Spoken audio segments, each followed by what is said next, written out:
Voilà, merci beaucoup d'être avec vous ce matin. Merci de nous faire confiance. Merci de partager avec nous donc voilà des tips, des bonnes pratiques sur ce réseau social qui est tellement important dans le cadre professionnel, LinkedIn. Je vais tout de suite me permettre vous laisser la parole et revenir après, peut-être un petit peu avant la fin, Oui. si besoin. Pour qu'on puisse éventuellement aussi répondre aux éventuelles questions qui arriveraient dans le chat. Voilà, merci beaucoup Virginie et à tout de suite. Et merci aux nombreuses participantes qui sont très réactives dans le chat. N'hésitez pas aussi à poser des questions et si besoin. Voilà, je vous laisse. Super. C'est parti. Bonjour à toutes. Je mets mon petit chrono parce qu'on va passer près de 25 minutes ensemble, mais je crois que ma présentation est un peu dense, donc je vais essayer de surtout vous donner, comme le disait Valentine, je vais essayer de ne pas tromper moi non plus sur le prénom. Bref, en tout cas, je suis ravie d'être avec vous ce matin et on va voir ensemble comment optimiser votre profil LinkedIn pour ensuite en même temps, optimiser votre recherche d'emploi. Alors, donc je suis Virginie Leras, ça fait 3 ans maintenant que je suis account director chez LinkedIn et j'ai le plaisir d'être avec vous ce matin. Alors, rapidement, ce qu'on verra, c'est définissez votre marque professionnelle. Qu'est-ce qu'une marque professionnelle? Et c'est bien l'objet de vous valoriser. Vous êtes une vraie marque et c'est ce qu'on va tenter de voir ensemble, comment vous allez pouvoir mettre en avant vos atouts, créer et optimiser votre profil LinkedIn, développer votre réseau professionnel et par là même, vous allez ensuite pouvoir utiliser votre réseau pour accéder à des opportunités et des opportunités étant des recherches d'emploi sur LinkedIn. Alors, votre marque professionnelle sur LinkedIn, qu'est-ce que c'est? C'est votre profil, vos partages de posts, vos réactions à des posts, et puis votre réseau. Tout ça, ça va dire qui vous êtes et ce que vous voulez faire ou ce à quoi vous aspirez dans votre recherche d'emploi ou dans le futur poste que vous convoitez ou dans la reconversion que vous souhaitez accomplir, quel que soit le moment ou l'endroit de votre carrière où vous vous situez actuellement. Donc, juste pour rappel, c'est un peu la plateforme incontournable. Alors, je dis pas ça parce que je travaille chez LinkedIn, mais pour le coup, il y a quand même 8 personnes qui sont recrutées chaque minute sur LinkedIn avec 67 millions d'entreprises sur la plateforme et plus d'1 milliard de professionnels dans 200 pays qui sont sur la plateforme. Ça ne cesse de grandir. Il y a 5 membres qui rejoignent LinkedIn chaque minute. Donc, au moment où on va faire cette présentation, on sera encore à plus d'1 milliard. Et puis, il y a 2,9 millions de groupes aussi sur LinkedIn pour faire grandir votre communauté. Ça, je reviendrai dans le réseau. Ces groupes sont intéressants aussi pour vous créer votre réseau, pour créer votre expertise. Quand on a dit ça, ce qu'on dit, c'est que c'est un peu une plateforme quand même où, a priori, vous allez trouver les personnes qui vous intéressent pour vous aider dans votre parcours et potentiellement l'entreprise qui sera votre future entreprise. Donc, qu'est-ce qu'une marque? Quand on parle de marque professionnelle, une marque, vous le savez tous, bon ici, Apple, je ne sais pas si c'est la meilleure marque à mettre en avant en ce moment avec les turbulences macroéconomiques qu'on connaît, mais bon, quoi qu'il en soit, une promesse qu'on fait à destination de ses clients, c'est bien ce qui définit la marque d'une entreprise. Ça va indiquer qu'est-ce que les clients sont en droit d'attendre de l'entreprise et de ce produit ou de ce service. Et puis surtout, ça montre en quoi ces produits vont se distinguer de la concurrence. Ben vous, c'est pareil en fait. Vous, c'est pareil. Qu'est-ce que vous êtes en tant qu'individu, une marque professionnelle? Pourquoi est-ce qu'un employeur, un futur employeur ou un futur client, vous choisirez-vous? Sur quels critères est-ce qu'ils vont faire leur choix? Qu'est-ce que vous allez promettre en tant que valeurs, compétences, signes distinctifs qui font que vous êtes totalement unique et qu'on devrait vous choisir vous et pas quelqu'un d'autre? Donc ça, c'est ça. L'idée de ce qu'on va voir ce matin, c'est votre profil, votre réseau et vos partages, ça va définir qui vous êtes comme si vous étiez une marque professionnelle. Et donc, ça va dire pourquoi vous seriez le candidat idéal. Qu'est-ce qui est important pour vous? Qu'est-ce qui donne du sens à votre vie? Là, il y a quelques exemples de valeurs ou d'aspirations. Vous ferez votre propre parcours et vous mettrez en avant vos propres signes distinctifs, entre guillemets, et puis aussi vos objectifs. Qu'est-ce que vous aimeriez faire d'ici 2, 10 ou 30 ans? Voilà. Donc, c'est vraiment ça l'idée de créer votre marque professionnelle. je rappelle juste ici rapidement, pas grave pour ceux qui n'auraient pas encore de compte LinkedIn, mais tout ce qu'on va dire là, vous pourrez l'appliquer assez facilement parce que c'est vraiment en 3 clics, vous configurez votre compte. Vous allez sur linkedin.com, soit sur Internet, soit sur votre mobile et vous suivez les instructions et vraiment, même si vous n'avez aujourd'hui pas de profil, avec les petits tips du jour, franchement, d'ici ce week-end, si vous voulez consacrer tout votre week-end, eh bien, vous pourrez rapidement créer votre profil LinkedIn. Donc, juste petit rappel, entre la différence entre un CV et un profil LinkedIn, un CV, c'est vraiment unique pour un employeur, pour une entreprise, pour un poste donné. Alors qu'encore une fois, votre profil LinkedIn, entre guillemets, vous le trimballez avec vous tout le temps. C'est votre carte d'identité professionnelle, c'est votre marque professionnelle. Donc là, vous allez, et puis surtout, c'est interactif. Donc là, vous allez vraiment vous adresser à tous les employeurs potentiels. Et ceux qui souhaiteraient en savoir plus sur vous, vous pourrez vous contacter. Et puis à ce moment-là, oui, vous engageriez quelque chose de plus spécifiquement dédié à une entreprise, un poste ou un employeur. N'empêche que c'est un peu votre vitrine, c'est ça qu'on dit. Et comment avoir la plus jolie des vitrines? Eh bien, quelques étapes. La première, c'est vraiment important, c'est d'ajouter une photo si vous n'en avez pas, parce que la nature ayant horreur du vide, ça s'applique aussi à un profil. Si vous n'avez pas de photo, on pourrait penser que votre profil est suspect, voire frauduleux.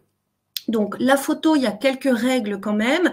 Mettez pas une photo de vous au bord de la plage l'été dernier. Voilà, c'est quelque chose qui est assez professionnel, neutre, pareil, qui dit de vous qui vous êtes, mais le plus sobre, enfin, la façon la plus sobre possible. Encore une fois, ça dépend aussi de l'industrie dans laquelle vous voulez travailler. Éventuellement, si c'est quelque chose de plus, de moins conventionnel, vous pouvez mettre une photo moins conventionnelle. Mais en moyenne, mettez quelque chose d'assez classique et le plus professionnel possible. De la même façon, je le remettrai dans le petit résumé des points d'un profil optimisé, mais derrière, vous savez, vous avez une petite bannière. Pareil, mettez une photo de bannière, soit qui représente l'industrie dans laquelle vous voulez aller travailler, soit quelque chose qui dit de vous, sur vos valeurs, vos passions. Mais voilà, une photo de bannière, déjà, ça dit de vous un profil. Voilà, c'est pas suspect et on a une idée. Avant même d'avoir lu le profil, c'est bête, mais en général, on se fie aussi à cette première impression de qui vous êtes. Pour ne pas rester que sur une photo, bien sûr que vous allez raconter ensuite qui vous êtes avec... ici, c'est l'en-tête, en fait, c'est la première ligne, ce qu'on appelle en américain un peu une punchline. Voilà, on voit votre photo et en quelques mots-clés attractifs, le plus attractif possible, on va regarder qui vous êtes. C'est-à-dire, qu'est-ce que vous proposez? Est-ce que, par exemple, mais on va pas dire un titre, on va pas dire, par exemple, directrice de clientèle, mais ce serait plutôt une personne qui coach les équipes commerciales à tirer le meilleur d'eux-mêmes, par exemple. Et donc là, ça va être des petits mots-clés ou des phrases clés qui vont, enfin, quelques lignes à peine, enfin, une grosse ligne, qui vont vous décrire, mais qui vont vous distinguer des autres et qui vont attraper l'œil assez rapidement de la personne qui va regarder votre profil. Ça, c'est tout bête, mais c'est pas si évident que ça à faire. Donc, vous pouvez vous aider de l'intelligence artificielle pour mettre le pied à l'étrier. Après, il faut retravailler pour vous distinguer. Vous pouvez regarder aussi des profils de personnes qui occuperaient des postes, par exemple, auxquels vous aspirez. Ça peut donner un peu d'idées aussi. Voilà, vous pouvez benchmarker un peu, utiliser l'intelligence artificielle et puis vous poser. Et l'avantage, c'est qu'une fois que ça c'est fait, ça vous sert tout le temps. C'est-à-dire, si vous allez à un salon, si par hasard, mais de façon complètement impromptue, vous avez la chance de rencontrer quelqu'un qui pourrait être une future connexion ou un futur employeur, vous réfléchissez pas avec vos mots à dire, tiens, qui je suis, ce que je fais, elle est prête, votre petite phrase d'accroche, et comme ça, tout de suite, ça pose les choses et vous n'avez plus à y penser. Donc ça, c'est un point important. Et puis ensuite, l'autre bloc important, c'est la partie résumé. Donc pareil, là, bon, le mot anglo-saxon, pardon, l'elevator pitch, mais c'est la même façon. On voit qui vous êtes avec un titre impactant, un peu les titres des journaux, de la super marque professionnelle que vous êtes, et ensuite vous détaillez qui vous êtes, mais qui vous êtes comme si c'était une histoire, un peu le résumé de derrière un livre, en mettant en avant vos valeurs, vos compétences, vos passions. C'est un peu là une histoire, et voilà, entre la photo, le super titre et ce résumé, déjà vous avez un tiers de votre profil qui est ultra attractif pour un futur employeur. Après, il va regarder, on va y venir, le détail de ce que vous avez fait, les recommandations éventuelles. Mais là déjà, si vous franchissez ces étapes, et bien évidemment que vous allez le faire, ça demande un petit peu de travail, mais déjà ça donne le ton de, voilà, vous avez travaillé, vous avez fait cet effort, on voit bien qui vous êtes et on voit surtout vos signes distinctifs. Encore une fois, vous pouvez vous inspirer de profils qui vous parlent. Vous pouvez aussi à nouveau vous aider de l'intelligence artificielle. Et puis ça, c'est quelque chose que vous allez pouvoir faire évoluer aussi. Mais ça peut prendre du temps, mais c'est vraiment important, intéressant de le faire. Après, bon, je passe rapidement parce qu'on n'a pas beaucoup de temps ensemble. Vous avez une fonctionnalité disponible sur mobile uniquement. Si vous avez un nom ou un prénom qui sont difficilement prononçables, ça peut mettre tout le monde à l'aise d'enregistrer la prononciation de votre nom. Comme ça, dans les futures interviews ou entretiens que vous aurez, bah voilà, tout le monde sait comment. On n'aime jamais trop que nos noms et prénoms soient écorchés, donc au moins c'est pratique cette fonctionnalité. Ajoutez votre industrie. Parce que sur les recherches de mots-clés, pareil, là, vous avez quand même 9 fois plus de visites si vous vous mettez un petit peu dans une case, si tant est que vous rentrez dans une case.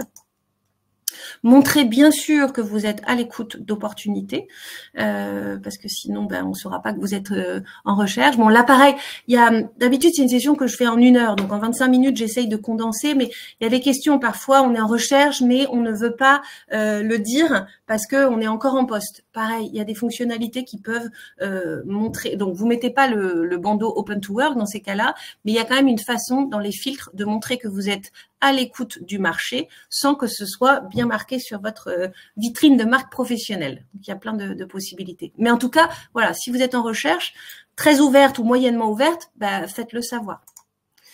On recommande aussi, tout au long de votre profil, c'est bien l'avantage d'un profil LinkedIn versus un CV, de mettre un peu de contenu dynamique. Donc, du rich media si vous pouvez.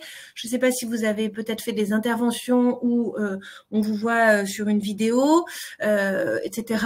Ou vous publiez vous-même une vidéo, quelque chose qui vous inspire et puis vous faites un commentaire dessus. Voilà. Mais du rich media, c'est toujours intéressant de publier un petit peu du contenu. Pas de publier, pardon. Ça, c'est dans votre corps de profil. On y reviendra sur la publication. Bien sûr que les vidéos et le rich media sont importants dans la publication aussi. Mais voilà. Si vous pouvez illustrer votre parcours avec du rich media, pareil, ça attire un petit peu plus l'œil. C'est bête, mais c'est comme ça. La partie ensuite qui consiste à détailler étape par étape votre expérience professionnelle, de la même façon, ayez quelque chose de consistant ici parce que vous aurez plus de demandes de connexion, plus de messages, plus de visites de profil. Et de la même façon, utilisez des mots-clés qui résonnent avec l'entreprise que vous convoitez, le poste que vous recherchez. Comme ça, l'algorithme va bien vous identifier comme étant potentiellement le candidat qui peut répondre aux critères demandés. Laissez pas cette partie-là vide. Après, si votre expérience n'est pas encore consistante, et c'est normal si vous démarrez, vous avez forcément quelque chose à dire, et notamment, vous avez peut-être fait des volontariats, du bénévolat, enfin tout ce que vous pouvez indiquer, qui montre aussi quelles sont vos valeurs, la personne que vous êtes, et ça c'est intéressant de mentionner, notamment par exemple des actions de volontariat que vous auriez pu conduire. Ajoutez vos compétences, donc ça de la même façon. Donc dans les mots-clés qui sont importants, ici vous allez pouvoir vous mettre en avant avec des compétences qui sont distinctives ou à minima qui sont recherchées pour le profil, enfin le poste que vous convoitez. Et puis des recommandations. Ça c'est toujours important ça pour montrer gagner en visibilité, oui, mais surtout gagner en crédibilité, pour peu qu'en plus cette personne qui vous recommande soit également une connexion d'une autre personne avec qui vous souhaitez entrer en contact. Résultat, là parfois on n'ose pas trop non plus demander des recommandations, mais de la même façon, qu'est-ce que vous risquez? Au pire, vous risquez qu'on vous dise non. Bah, c'est très rare, hein, mais si c'est vraiment quelqu'un avec qui vous avez travaillé et qui a quelque chose vraiment de sympathique à dire sur vous, qui peut vous servir, en principe, la personne vous rendra ce service. La seule chose, c'est qu'on a tous des agendas très denses. Donc souvent, ce qu'on recommande, c'est de un petit peu mâcher le travail pour la recommandation et de demander à la personne, voilà, si elle veut bien vous faire une recommandation et d'appuyer votre propos en lui suggérant un petit peu des points sur lesquels vous souhaitez qu'elle appuie.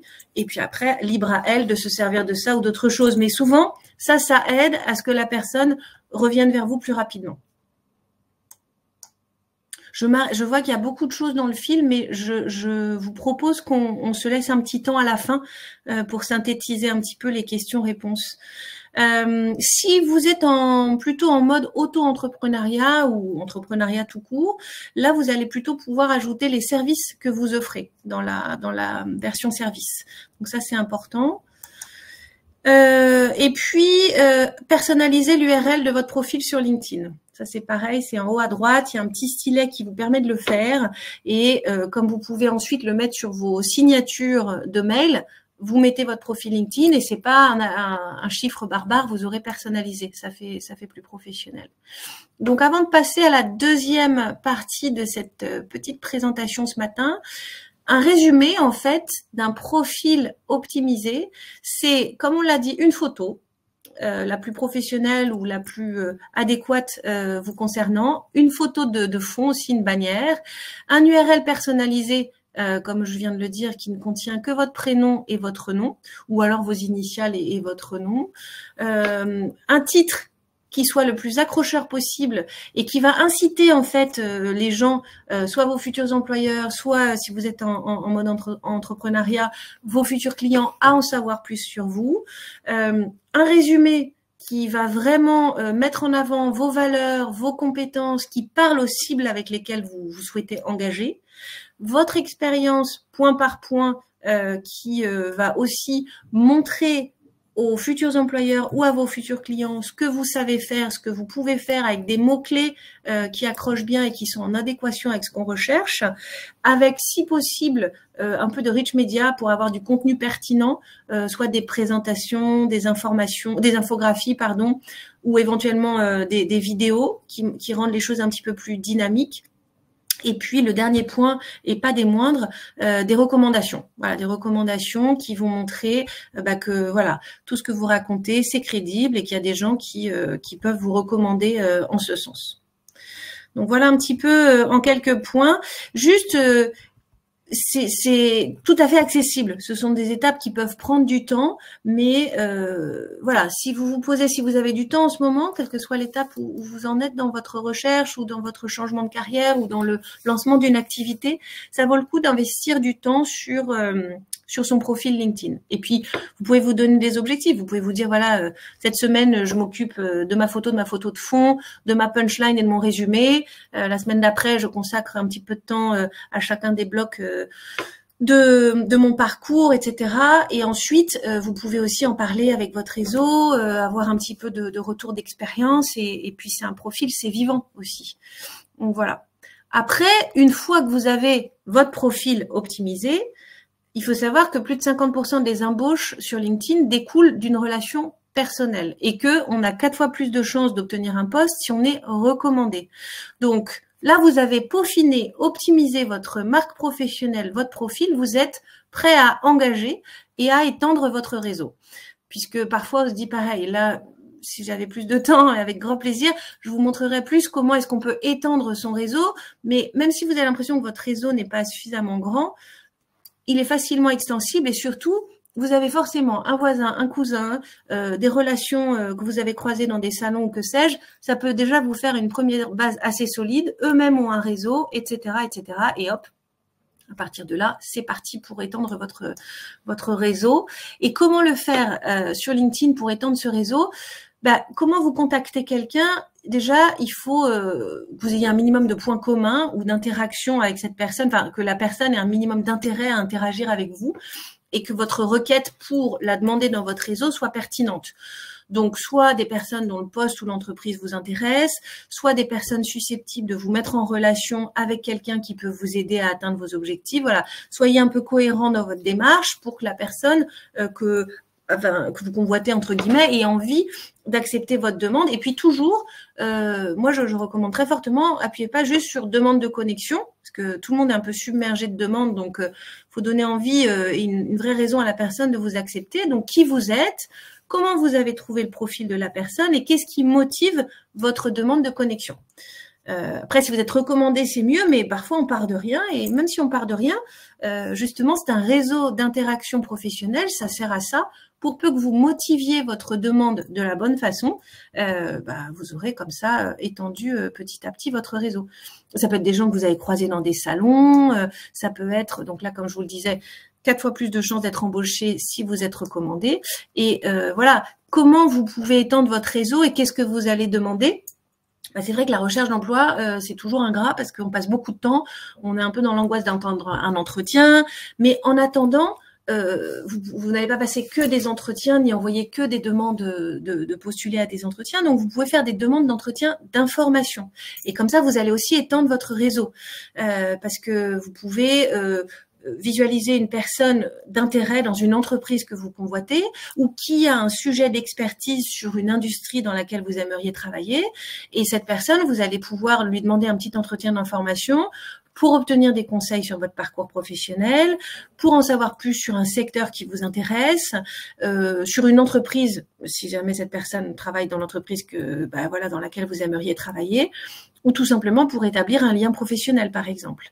Et vous avez de grandes chances ensuite, si jamais cet entretien d'information s'est bien passé et que vous avez réussi à l'obtenir, potentiellement, lorsque un poste se libère ou que éventuellement il y a un événement dans l'entreprise que vous convoitez qui pourrait être intéressant pour vous, cette personne pourra penser à vous. Voilà. Donc ça, c'est intéressant de se dire, on n'est pas non plus que là pour postuler à des offres. Vous pouvez aussi étendre votre réseau en gagnant en expertise et en conseil sur l'industrie ou les postes que vous souhaitez acquérir. Rechercher des postes, ça, je pense que vous le savez, mais effectivement, vous allez utiliser les filtres de LinkedIn et utiliser les mots-clés, les intitulés de postes, les fonctions, niveau d'expérience, date de publication, pour rechercher les postes que vous convoitez. Et puis, vous pouvez suivre les entreprises. Ça, je vous invite vraiment, vraiment à le faire parce qu'en plus, certains recruteurs peuvent filtrer les résultats pour ne voir que les candidats qui ont interagi avec leur page entreprise. Donc, pareil, vous allez pouvoir liker un post du CEO, mais pourquoi pas. De toute façon, si vous suivez le CEO d'une entreprise que vous convoitez, vous allez déjà voir aussi un petit peu les éléments stratégiques de cette entreprise, comment elle se porte, quels sont ses challenges, sa stratégie. Donc pareil, vous allez nourrir un peu une expertise sur cette entreprise. Mais c'est bien de suivre les entreprises que vous convoitez et puis de regarder un petit peu les employeurs, mais aussi les employés, qu'est-ce qu'ils communiquent, comment vous allez pouvoir tisser votre toile dans cette entreprise et interagir avec des employés. Et vous allez pouvoir voir un petit peu ce qu'est cette entreprise. Comme ça, vous allez être visible aussi, en fait. Postuler activement, donc soit via votre ordinateur, soit sur votre mobile. Ça, de toute façon, vous avez une candidature simplifiée et postulez sur le site web de l'entreprise pour postuler parfois rapidement parce que c'est vrai que si vous postulez dans les 3 jours de la publication d'une offre, vous avez quand même 13 fois plus de chances de décrocher un poste. Donc, soyez le plus réactif possible. C'est toujours une bonne chose. Et puis, vous allez pouvoir comme ça dynamiser, voilà, c'était ma dernière slide, pardon, dynamiser le tout. Je regarde mon chrono, 23 minutes presque. Je ne sais pas comment on fait. D'abord, j'espère que ça vous a été utile. C'était un peu rapide, parce que 25 minutes, c'est rapide. J'ai essayé de garder 3-4 minutes ou 2-3 minutes pour d'éventuelles petites questions. Merci 1000 fois, Virginie. C'était absolument concret, pratique. Bon, il y a beaucoup de questions. Je ne sais pas si on va pouvoir répondre à toutes dans le chat. Il y avait une question assez posée par Laure en tout début de masterclass sur que noter par exemple quand on est en reconversion, qu'on n'a pas forcément un projet qui est très identifié au départ, dans la baseline, dans la punchline. Comment, en quelques mots, qu'est-ce qu'on pourrait dans ce cas-là dire quand Ouais. on n'a pas encore un projet sur le pied? Bah alors, ça dépend aussi de votre personnalité, de vos valeurs, etc. Mais déjà, benchmarker des personnes qui sont en reconversion pour voir peut-être des idées originales. Et ça peut être enfin là, je dis ça à brûle pour point, donc c'est comme c'est quelque chose qui se travaille, mais ça peut être en devenir de, je sais pas, ou en renouveau de je ne sais quoi. Enfin, justement, trouver. Pardon de le dire, hein, mais demandez à ChatGPT aussi de vous aider, parce que c'est bête, mais il a sûrement plein d'idées créatives. Et n'hésitez pas à dire, voilà, mais je n'ose pas indiquer, parce que on a souvent une crainte derrière la reconversion. C'est très classique. Et surtout quand on est une femme, pour plein de raisons, on a pu faire des pauses dans son parcours professionnel. Et alors que c'est tout à fait légitime, la reconversion, c'est une période très riche où justement, on est en devenir de quelqu'un de nouveau et on est en train d'apprendre plein de nouvelles choses, mais c'est juste un positionnement un peu particulier. Donc, il faut déjà, vous, à l'intérieur de vous-même, regarder quelles sont vos craintes, les poser sur le papier une bonne fois pour toutes, parce qu'en vérité, c'est une véritable opportunité pour un futur employeur, mais il faut surtout pas, vous, le voir comme un échec ou quelque chose de négatif. Donc là, il y a peut-être un petit travail juste avant de poser des mots dessus pour déjà asseoir votre légitimité et votre force par rapport à ça. Et ensuite, je pense que les mots découleront de la meilleure façon. Et je pense qu'il y a pas mal de... Je pense que d'ailleurs, grâce au réseau professionnel, il y a pas mal de possibilités de travailler cet angle de qu'est-ce qu'on met. Mais bon, moi, je vous conseillerais de regarder un petit peu de ChatGPT, de vous faire votre benchmark sur d'autres personnes qui sont en reconversion et d'oser utiliser des mots qui sont bien positifs pour vous mettre en valeur. Voilà. Et puis si vous avez en reconversion fait quelques formations ou que sais-je, mettre à profit aussi. Mais c'est pas un angle facile, je comprends. Alors, il y a Thérèse aussi qui vous a rencontré lors du Salon de Lille et qui attendait ses tips pour prendre l'abonnement premium. Alors, c'est vrai que, est-ce que ça coûte assez cher, hein, finalement, l'abonnement premium de LinkedIn? À quel moment c'est le bon moment de prendre cet abonnement? Rapidement, on peut pouvoir aborder d'autres questions éventuellement encore. Oui. Alors, rapidement, premium, c'est sympa parce que ça vous permet de pouvoir accéder à, si vraiment vous êtes bien calé, c'est-à-dire toutes les étapes qu'on a indiquées, elles sont déjà acquises pour vous. Si vous êtes un peu en genre chantier entre guillemets sur votre profil, d'abord posez bien ces bases-là. Mais si vous êtes prêt, vous êtes agile, vous publiez du contenu, voilà, vous êtes à l'aise avec la façon de faire, alors c'est le bon moment pour aller sur Premium, parce que comme ça, vous allez pouvoir accélérer sur le fait de contacter des personnes qui ne vous connaissent pas plus facilement, et vous allez pouvoir aussi suivre pas mal de choses sur la façon dont vous dynamisez votre visibilité sur LinkedIn. Et le troisième point, et non des moindres, avec Premium, vous accédez au contenu Learning. Et Learning, c'est un centre d'apprentissage avec plein de formations, parfois certifiantes, qui sont super utiles. Donc voilà, quand vous êtes bien calé et que vous êtes prêt, ça peut. Mais surtout, ne le faites pas si vous êtes à moitié prêt, parce que c'est effectivement, c'est un investissement en fait. Et renseignez-vous bien de tout ce que permet Premium, pour vous assurer que vous allez l'utiliser vraiment dans les moindres détails. Comme ça, vous ferez un bon investissement. Il y a énormément de questions, Virginie. Je ne sais pas dans quelle mesure vous pourriez rester et de répondre sur le chat, encore prendre quelques minutes pour répondre directement aux personnes qui ont des questions bien spécifiques. Je vais peut-être en relayer une dernière. Oui, une dernière, parce que je ne vais pas pouvoir rester malheureusement sur le chat juste à la suite. Est-ce que, Valentine, on a accès ensuite à toutes ces questions? Ce que je peux faire, c'est essayer de faire une petite synthèse et qu'on restituerait. Là, tout de suite, je peux prendre encore une ou deux questions, mais sinon, comme c'est des questions utiles et dans d'autres masterclass, on pourra aussi répondre. Bon, c'est vrai qu'il est déjà 11h et je ne voudrais pas prendre du temps sur derrière qui attend pour intervenir. Mais oui, effectivement, on va pouvoir relayer les questions. Il y avait notamment la question j'ai deux activités, est-ce que c'est deux profils? Il y a beaucoup de questions autour d'afficher ou non et comment la recherche d'emploi